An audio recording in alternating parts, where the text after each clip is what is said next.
একটা সময় কিন্তু প্রচুর মানুষ এখানে আসতো হাওয়া বদলের জন্য। আজকে কিন্তু বাঙালির বেস্ট উইকেন্ড ডেস্টিনেশন এই ঘাটশিলা।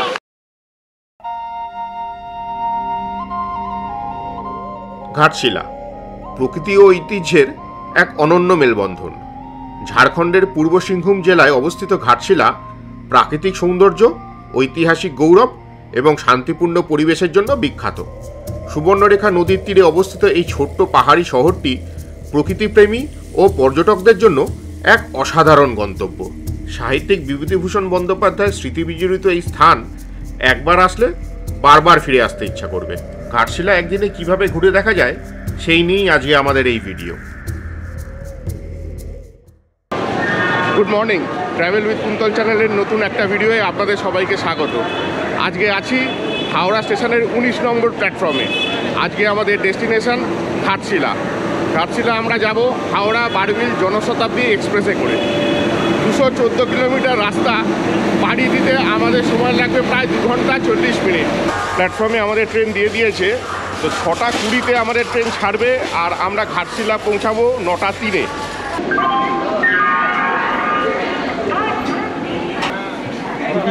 হ্যাঁ,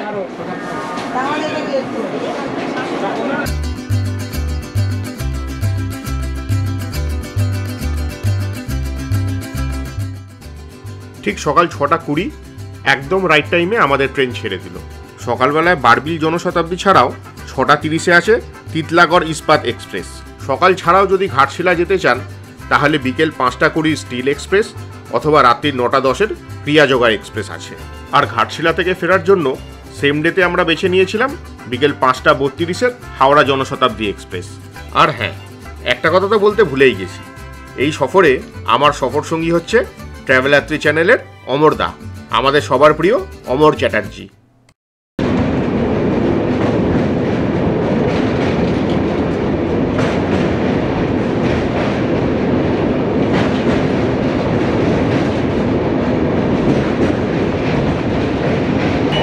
এবারে আমরা পার করব বাংলার ভ্যালি অফ ফ্লাওয়ার খিরাই।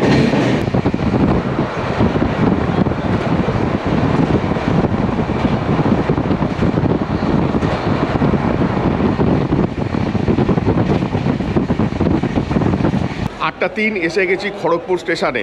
এখানে কিন্তু ট্রেনটা 10 মিনিটের মতো লেট করেছে, তো আশা করা যাচ্ছে যে মেকআপ দিয়ে দেবে। আর খড়গপুরে কিন্তু হল্ট 2 মিনিটের। বারবিল জনশতাব্দী করে ঘাটশিলা গেলে হল্ট পড়বে 2টো, 7টা 53-এ খড়গপুর আর 8টা 24-এ ঝাড়গ্রাম। 9টা 3-এ আমাদের ঘাটশিলা ঢোকার কথা ছিল, তো 9টা 19-এ ঢুকেছে, অল্প একটু লেট করেছে। তো এখন আমরা স্টেশন থেকে বেরিয়ে যাব অটো স্ট্যান্ডের দিকে।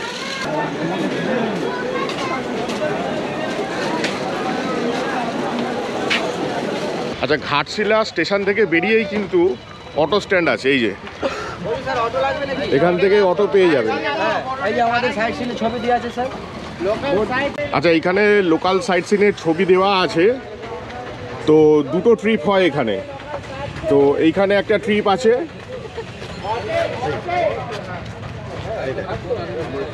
আর এছাড়াও এইদিকে একটা ট্রিপ আছে। আমরা যেহেতু একদিনের ট্রিপটা কমপ্লিট করব, তো আমরা 2টো জায়গাকে মিলিয়ে মিশিয়ে ট্রিপটা করব। আচ্ছা, অটো আমরা পেয়ে গেছি। এখানে অমিতদার অটো আমাদের আগে থেকে বলা ছিল। এই হলো ঘাটশিলার ফেমাস অমিতদা। নমস্কার, আমার নাম অমিত। তো এবারে আমরা আমাদের এই ট্যুরটা স্টার্ট করব। আচ্ছা, এইখানে আমাদের ফার্স্ট ডেস্টিনেশন হচ্ছে রঙ্কিনী দেবীর মন্দির।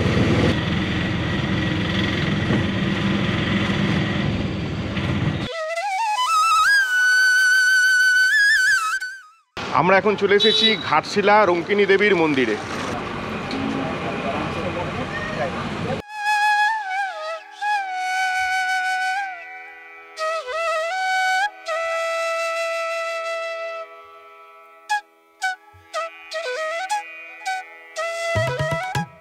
ঘাটশিলার প্রাচীন মন্দিরগুলির মধ্যে রঙ্কিনী দেবীর মন্দিরটি অন্যতম।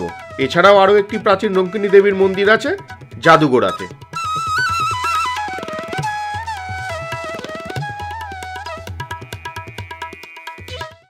আচ্ছা, এই মন্দির কিন্তু যা শুনলাম প্রায় 400 বছরের পুরনো। আচ্ছা, মন্দিরের একদম সামনেই আছে কিন্তু পূজা সামগ্রীর দোকান, এখান থেকেই পূজা সামগ্রী নিয়ে আপনারা পুজো দিতে পারেন। আর এই মন্দির চত্বরে কিন্তু একটি রাধাকৃষ্ণর মন্দিরও হয়েছে, যেটা 2022 সালে প্রতিষ্ঠা করা হয়েছে। এবারে আমাদের পরবর্তী গন্তব্য ঘাটশিলা রামকৃষ্ণ মঠ।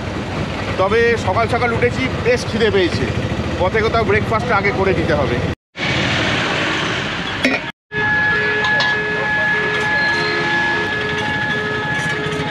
বেশ খিদে পেয়ে গেছে, তো সবচেয়ে ভালো ঘুরতে এসে সাউথ ইন্ডিয়ান খাবার, মশলাহীন তেলহীন, মানে ডাইজেস্টও খুব ভালোভাবে হবে, কোনো সমস্যা হবে না, এটাই আমি প্রেফার করি। তো এটাই এখানে পেলাম, তো ব্রেকফাস্টটা ঝটপট করে নিই, তারপর ঘুরতে যাব।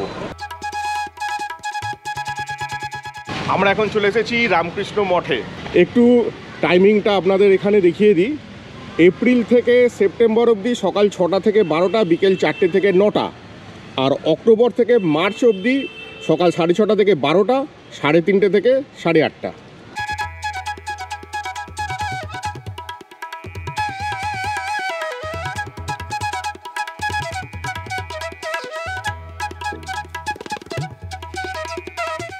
আর এই মঠে ঢুকেই একদম ডান দিকে কিন্তু খুব সুন্দর থাকা এবং খাওয়ার ব্যবস্থা আছে। সত্যি এই মঠের শান্ত নিরিবিলি পরিবেশ মনের মধ্যে একটা অদ্ভুত শান্তি এনে দিয়েছে। এবং এখানে কি সুন্দর দেখুন, ফুল গাছের বাগান করেছে, দেখার মতন।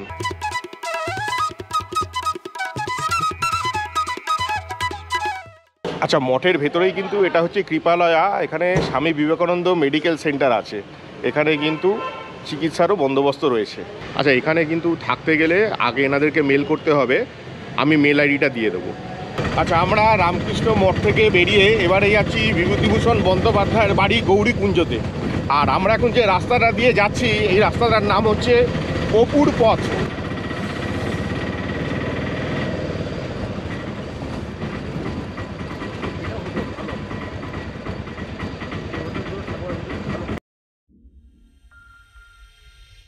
আমরা এখন চলে এসেছি বিভূতিভূষণ বন্দ্যোপাধ্যায়ের বাড়ি গৌরীকুঞ্জতে। গৌরীদেবী ছিলেন বিভূতিভূষণ বন্দ্যোপাধ্যায়ের প্রথম স্ত্রী। ওনার স্ত্রীরই স্মৃতি রক্ষার্থে এই বাড়ির নাম করা হয়েছে গৌরীকুঞ্জ। আর এই বাড়ির টাইমিংটা একটুখানি দেখিয়ে দিই। টাইমিং যেটা হচ্ছে সকাল 9টা থেকে দুপুর 1টা, আর 3টে থেকে 5:30। আমরা এখন চলে এসেছি একদম বিভূতিভূষণ বন্দ্যোপাধ্যায়ের বাড়ির ভেতরে। উনি কিন্তু শেষ জীবনটা এখানেই কাটিয়েছিলেন এবং ওনারই কলমের জাদুতে ফুটে উঠেছিল পথের পাঁচালী, আরণ্যক, চাঁদের পাহাড়ের মতো কালজয়ী উপন্যাস। আর এখানেই আছে তারাদাস মঞ্চ, অপুর পাঠশালা। প্রতি রবিবার সকাল 10টা থেকে 12টা নিঃশুল্ক বাংলা পড়ানো হয়। সত্যি এটা কিন্তু খুব ভালো একটা উদ্যোগ। 1938 থেকে 1950 সাল পর্যন্ত কিন্তু উনি এই ঘাটশিলাতেই বসবাস করতেন। এবার আমরা দেখে নেব ওনার বাড়ির অন্দরমহলটি, যেখানে ওনার ব্যবহৃত অনেক কিছু সামগ্রী রয়েছে।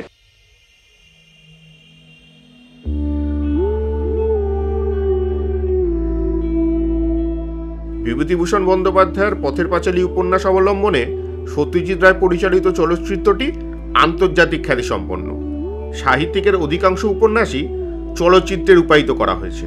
ওনার মৃত্যুর পরে 1951 সালে ইছামতি উপন্যাসের জন্য বিভূতিভূষণ বন্দ্যোপাধ্যায়কে পশ্চিমবঙ্গের সর্বোচ্চ সাহিত্য পুরস্কার রবীন্দ্র পুরস্কারে সম্মানিত করা হয়।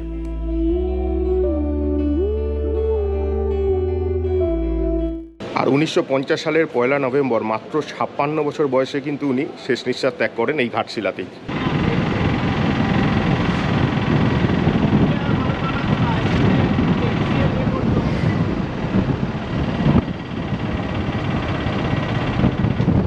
আমরা এখন চলে এসেছি সুভাষ সেতুর ওপরে এবং এখান দিয়েই দেখা যাচ্ছে কিন্তু সুবর্ণরেখা নদী। এই নদী কিন্তু হুড্রু থেকে উৎপন্ন হয়ে পশ্চিমবঙ্গের ওপর দিয়ে উড়িষ্যায় গিয়ে তালসারির কাছে বঙ্গোপসাগরে মিশেছে। এই নদী তীরের বালুচরে অনেক সময় স্বর্ণরেণু পাওয়া যায়, সেই কারণেই নদীটিকে সুবর্ণরেখা বলা হয়, অর্থাৎ সোনার রেখা। বহু মানুষ নদীর বালি ছেকে সোনা অন্বেষণ করেন। এইভাবে আজও অনেক পরিবার জীবিকা নির্বাহ করছেন।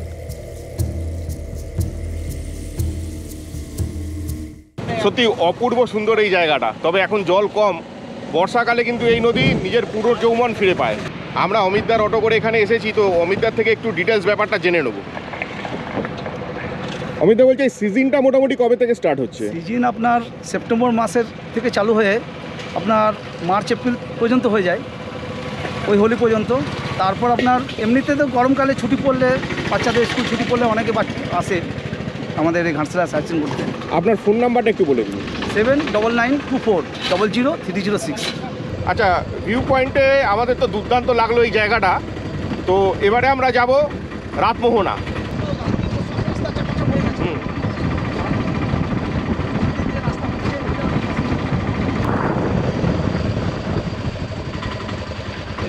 আমরা এখন চলে এসেছি ঘাটশিলার সবচেয়ে পপুলার ট্যুরিস্ট স্পট রাতমোহনাতে।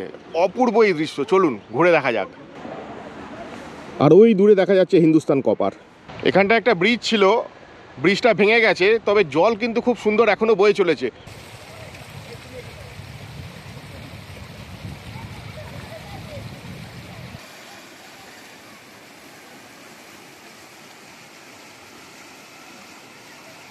আচ্ছা, এই যে জিনিসটা করা আছে, বর্ষাকালে কিন্তু মাছ ধরার জন্য এইগুলো তৈরি করা হয়েছে। আচ্ছা, রাতমোহনার এখানে একটা ঝর্ণাও আছে, এই ঝর্ণাটা এবারে আমরা দেখে নেব। এটাকে বেনেশোল ঝর্ণা বলা হয়। সত্যি দেখুন এই জায়গার কি সৌন্দর্য, সমস্ত ক্লান্তি কিন্তু মিটে যায় এখানে এসে। এখানকার সৌন্দর্য ভাষায় প্রকাশ করা যায় না। এই কারণেই কিন্তু বারে বারে বাঙালি ছুটে আসে এখানে, এবং একটা সময় কিন্তু প্রচুর মানুষ এখানে আসতো হাওয়া বদলের জন্য। আজকে কিন্তু বাঙালির বেস্ট উইকেন্ড ডেস্টিনেশন এই ঘাটশিলা।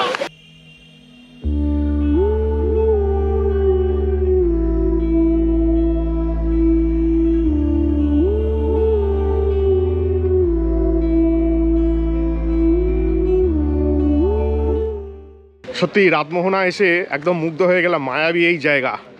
পরবর্তী ডেস্টিনেশন ফুলডুঙরি পাহাড়।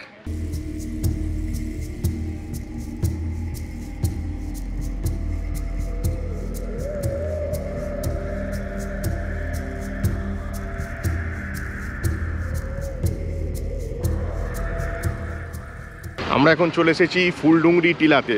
বিভূতিভূষণ বন্দ্যোপাধ্যায়ের স্মৃতি বিজড়িত এই জায়গা সত্যিই মায়াবী। সেই কারণেই কিন্তু উনি এই জায়গাটাই বেছে নিয়েছিলেন লেখালেখির জন্য। রাস্তাটা কিন্তু বেশ খাড়াই, তবে দেখছি অনেক বয়স্ক মানুষও কিন্তু উঠছেন, আর বাচ্চাদের তো অসুবিধা হবে না।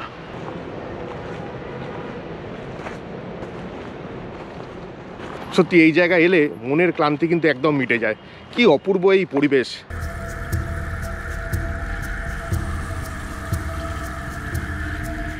সত্যি এত সুন্দর লম্বা লম্বা গাছে ঘেরা ফুলডুঙরি পাহাড়ের সৌন্দর্য ভাষায় প্রকাশ করা যায় না। এখানে এসে চাক্ষুষ দেখে এই প্রকৃতির অপরূপ সৌন্দর্য অনুভব করতে হয়। তাই জন্যই কিন্তু সাহিত্যিক বিভূতিভূষণ বন্দ্যোপাধ্যায় এই স্থানকেই বেছে নিয়েছিলেন লেখার স্থান হিসেবে।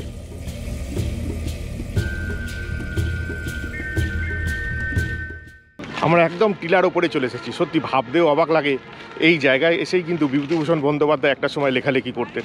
কি অপূর্ব এই জায়গা। আর যেটা জানলাম যে এই জায়গাতেই নাকি বিভূতিভূষণ বন্দ্যোপাধ্যায় বসে চাঁদের পাহাড় লিখেছিলেন।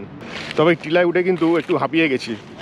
সামনে ইস্ট সিকিম বেড়াতে যাব, একটু শরীরটাকে ফিট করতে হবে বুঝতে পারছি। এখনও আরও অনেকগুলো জায়গা যাবার আছে, তাই এবারে নিচে নেমে যাচ্ছি।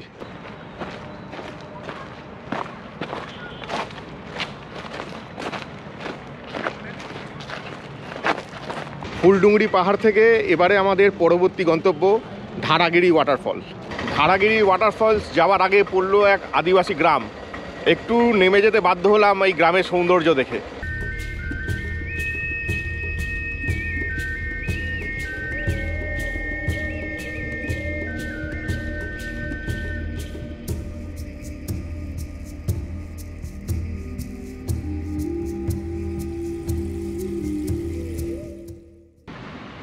সত্যি এত সুন্দর একটা জায়গা, এত সুন্দর গ্রাম, এবং এখানকার দেওয়ালের কালার এত পরিষ্কার পরিচ্ছন্ন নিখুঁতভাবে করেছে, মানে না দেখলে বিশ্বাস করা যায় না। সত্যি মানে এখানকার অনুভূতি আলাদা, মাটির গন্ধ এখানে পাচ্ছি।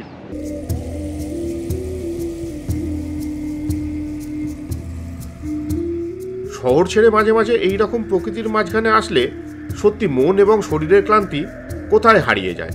তাই মাঝে মাঝে নিজের জীবিকা থেকে একটু ছুটি নিয়ে এরকম জায়গায় এলে একটু বাড়তি অক্সিজেন পাওয়া যায়।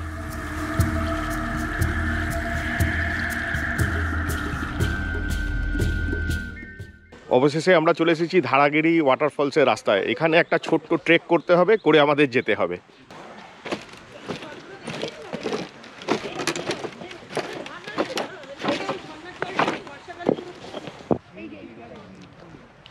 চারিদিকে পাহাড়ে ঘেরা এই জায়গাটা কিন্তু অত্যন্ত সুন্দর। আমরা যেখানটা দিয়ে হাঁটছি তার কিন্তু চারদিকেই পুরো পাহাড়ে ঘেরা। আমরা এখানে আসা থেকেই দেখছি এক ধরনের ফুল খুব হয়েছে, এই যে এই ফুলগুলো। তো এখানে এসে জানলাম যে এই ফুলগুলোকে ভুরভুরি ফুল বলা হয়।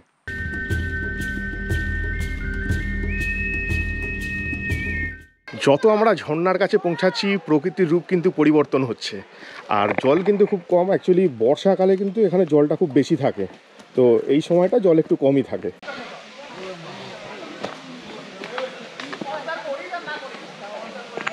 তবে জলের ফ্লো এখন কিছুটা কম আছে, তাও মোটামুটি আছে। তবে বর্ষাকালে কিন্তু এর ফ্লো অনেক বেশি থাকে, মানে আগস্ট সেপ্টেম্বর এই টাইমটা এলে কিন্তু আরও ভালোভাবে দেখা যাবে। আর এই ওয়াটারফলসের জল এখানে যে পড়ছে কতটা স্বচ্ছ একবার দেখাই।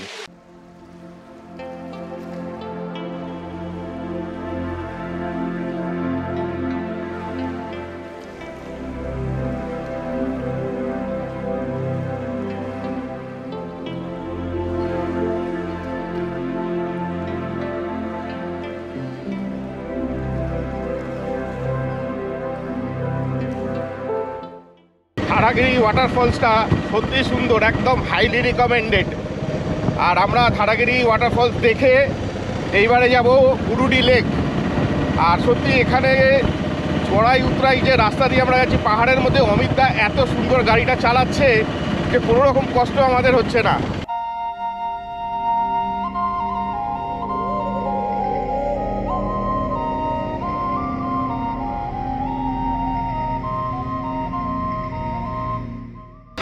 বুরুডি লেকে চলে এসেছি, তো বেলা অনেক হয়েছে, একটু লাঞ্চটা আগে করে নেওয়া যাক। দেখা যাক এখানে দেশি মুরগির ঝোলটা পাওয়া যায় কিনা। খাবার জায়গার সামনে পরিবেশটা একবার শুধু দেখুন।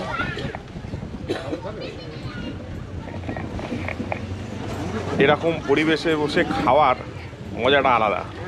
আর একবার রান্নাঘরটা দেখাই, এখানে মানে কাঠের আঁচে মাটির উনুনে রান্না হয়।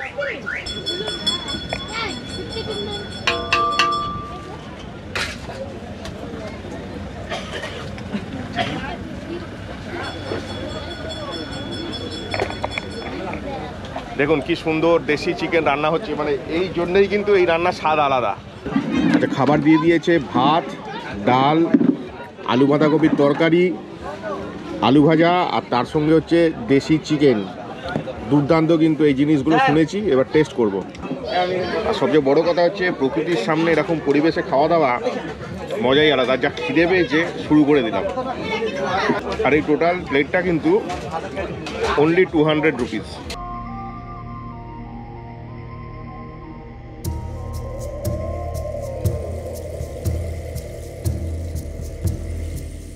এই বুরুডি লেক অঞ্চলেই প্রত্যেক বছর আশ্বিন মাসে 15 দিন ধরে হয় সাঁওতালিদের মেলা। এই মেলাকে বিন্দা মেলা বলা হয়। মেলায় থাকে সাঁওতালি হস্তশিল্প, পেন্টিং, গয়না, প্রদীপ, পাত্র এবং অন্যান্য গ্রামীণ সামগ্রী।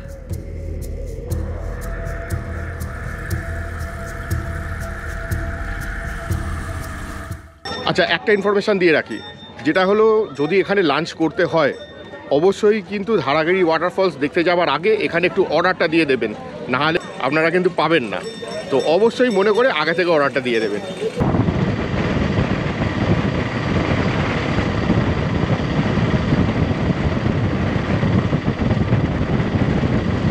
আচ্ছা, চিত্রকূট টিলা যাবার পথে পড়বে সানসেট পয়েন্ট, একটু দেখে নি সানসেট পয়েন্টটা।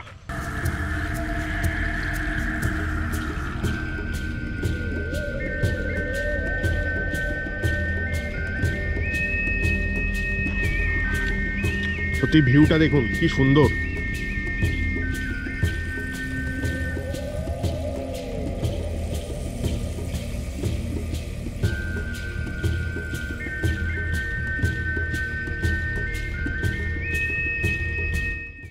সত্যি কি অসাধারণ সুন্দর এই জায়গাটা। আর যখন বর্ষাকালে সুবর্ণরেখা নদী একদম টইটুম্বুর থাকে জলেতে, এর রূপ কিন্তু আরও সুন্দর হয়ে যায়। তবে একটা জিনিস যেটা দেখলাম যে ঘাটশিলায় কিন্তু এখন পর্যটকদের ভিড় বেশ ভালোই আছে। আর এবারে আমরা যাব চিত্রকূট টিলা। এবারে আমরা চলে এসেছি চিত্রকূট টিলাতে। তো একটা ইনফরমেশান দিয়ে রাখি, মানে এখানে কিন্তু ঘুরতে এলে 2 দিন হাতে সময় নিয়ে আসা ভালো, তাহলে কিন্তু টোটাল সাইডটাই কভার করা যায়। আর আমরা 1 ডের জন্য অটো ভাড়া করেছি, যেটা আমাদের 1500 টাকা পড়লো। আর যদি 4 হুইলার নিতাম তাহলে কিন্তু তার জন্য 2500 টাকা। আর যদি এখানে একদিন স্টে করেন, থাকার প্রচুর জায়গা আছে নানান রকম বাজেটের। আমি কিছু নাম্বার স্ক্রিনে দিয়ে দেবো, তবে আসার আগে প্রত্যেকটাই একটু খবর নিয়ে রিভিউ দেখে তারপরেই কিন্তু বুক করবেন। এই চিত্রকূট টিলার ওপরে বেশ সুন্দর কিন্তু একটা শিব ঠাকুরের মন্দির আছে।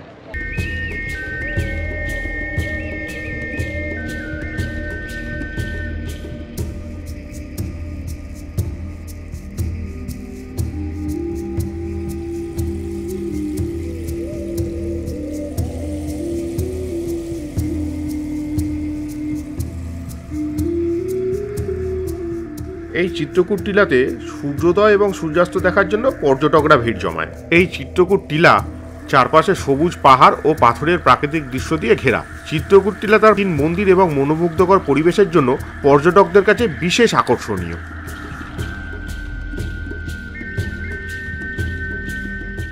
আর এখানের ভিউ পয়েন্টটা দেখুন কি অপূর্ব, আর ট্রেন লাইন চলে গেছে, দুর্দান্ত দৃশ্য।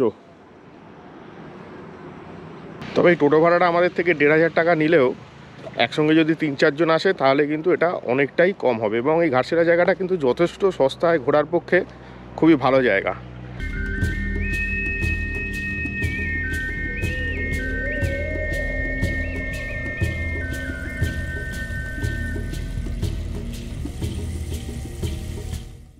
অবশেষে আমরা চলে এসেছি ঘাটশিলা স্টেশনে। আজকে সকালে ঘাটশিলা থেকে আমরা ঘোরা স্টার্ট করেছিলাম 9:30 থেকে, আর এখন বাজে হচ্ছে 5:15। তো আজকের ভিডিওটা এই পর্যন্তই। ভালো লাগলে লাইক, শেয়ার আর সাবস্ক্রাইব করতে কিন্তু ভুলবেন না। আবার ফিরবো নতুন অনেক জায়গা সন্ধান নিয়ে। সবাই সুস্থ থাকবেন, ভালো থাকবেন।